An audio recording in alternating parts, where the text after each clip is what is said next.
श्री विष्णु पुराण। ओम श्रीमन्नारायण नमः। श्री विष्णु पुराण प्रथम अंश।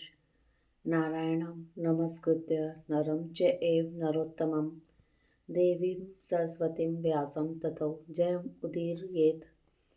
पहला अध्याय, ग्रंथ का उपोद्घात। ओम नमो भगवते वासुदेवाय नमः। आज हम विष्णु पुराण का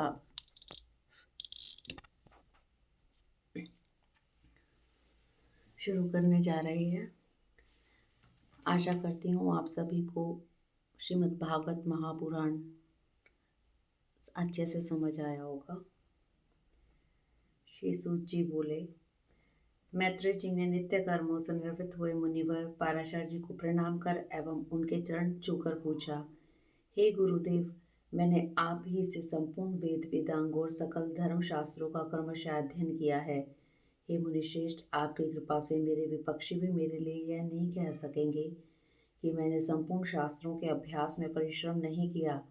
हे धर्मज्ञ, हे महाभाग, अब मैं आपके मुखारविंद से यह सुनना चाहता हूँ कि यह जगत किस प्रकार उत्पन्न हुआ और आगे भी कैसे होगा, तथा हे ब्राह्मण, इस संसार का उपादान कारण क्या है। यह संपूर्ण चराचर किससे उत्पन्न हुआ है, या पहले किस में लीन था और आगे किस में लीन हो जाएगा।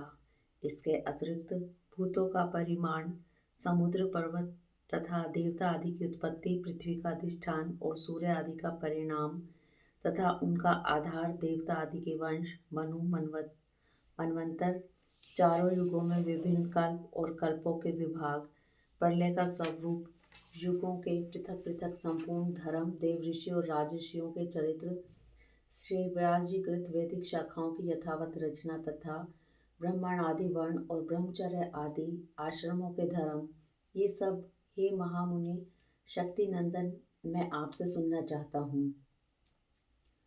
हे ब्राह्मण, आप मेरे प्रति अपना चित्त प्रसाद उन्मुख कीजिए, जिससे हे महामुने मैं आपकी कृपा से यह सब जान सकूं। श्री पराशर जी बोले, हे धर्मज्ञ मैत्रेय, मेरे पिताजी के पिता श्री वशिष्ठ जी ने जिसका वर्णन किया था, उस पूर्व प्रसंग का तुमने मुझे अच्छा स्मरण कराया। हे मैत्रेय, जब मैंने सुना कि पिताजी को विश्वामित्र की प्रेरणा से राक्षस ने खा लिया है, तो मुझको बड़ा भारी क्रोध हुआ। तब राक्षसों का ध्वंस करने के लिए मैंने यज्ञ करना आरंभ किया। उस यज्ञ में सैकड़ों राक्षस जलकर भस्म हो गए। इस प्रकार उन राक्षसों को सर्वथा नष्ट होते देख मेरे महाभाग पितामह वशिष्ठ जी ने मुझसे कहा, हे वत्स, अत्यंत को क्रोध करना ठीक नहीं, अब उसे शांत करो। राक्षसों का कुछ भी अपराध नहीं है, तुम्हारे पिता के लिए तो ऐसा ही होना था। क्रोध तो मूर्खों को ही हुआ करता है, विचारवानों को भला कैसा हो सकता है। भैया भला कौन किसी को मारता है, पुरुष स्वयं ही अपने किए का फल भोगता है। हे प्रियवर, यह क्रोध तो मनुष्य के अत्यंत कष्ट से संचित यश और तप का भी प्रबल नाशक है। हे तात, इस लोक और परलोक दोनों को बिगाड़ने वाले इस क्रोध का महर्षिगण सर्वदा त्याग करते हैं, इसलिए तू इसके वशीभूत मत हो। अब इन बेचारे निरपराध राक्षसों को दग्ध करने से कोई लाभ नहीं, अपने इस यज्ञ को समाप्त करो। साधु का धन तो सदा क्षमा ही है।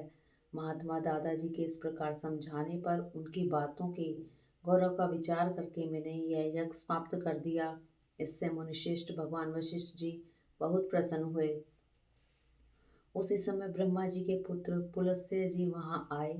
हे मैत्रेय पितामह ने उन्हें अर्घ्य दिया। तब वे महर्षि पुलह के ज्येष्ठ भ्राता महाभाग पुलस्त्य जी आसन ग्रहण करके मुझसे बोले, तुमने चित्त में बड़ा वैर भाव रहने पर भी अपने बड़े बड़े वशिष्ठ जी के कहने से क्षमा स्वीकार की है, इसलिए तुम संपूर्ण शास्त्रों के ज्ञाता होंगे। हे महाभाग, अत्यंत क्रोधित होने पर भी तुमने मेरी संतान का सर्वथा मूल उच्छेदन नहीं किया, अतः मैं तुम्हें एक और उत्तम वर देता हूँ।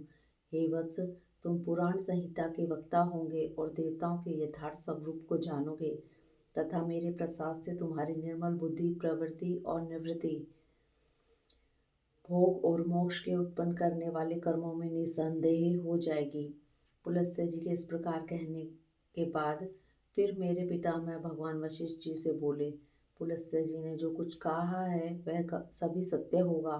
हे मैत्रेय, इस प्रकार पूर्व काल में बुद्धिमान वशिष्ठ जी और पुलस्त्य जी ने जो कुछ कहा था वह सब तुम्हारे प्रश्न से मुझे स्मरण हो आया है। अतः हे मैत्रेय, तुम्हारे पूछने से मैं उस संपूर्ण पुराण संहिता को तुम्हें सुनाता हूँ। तुम उसे भली प्रकार ध्यान देकर सुनो। यह जगत विष्णु से उत्पन्न हुआ है, उन्हीं में स्थित है।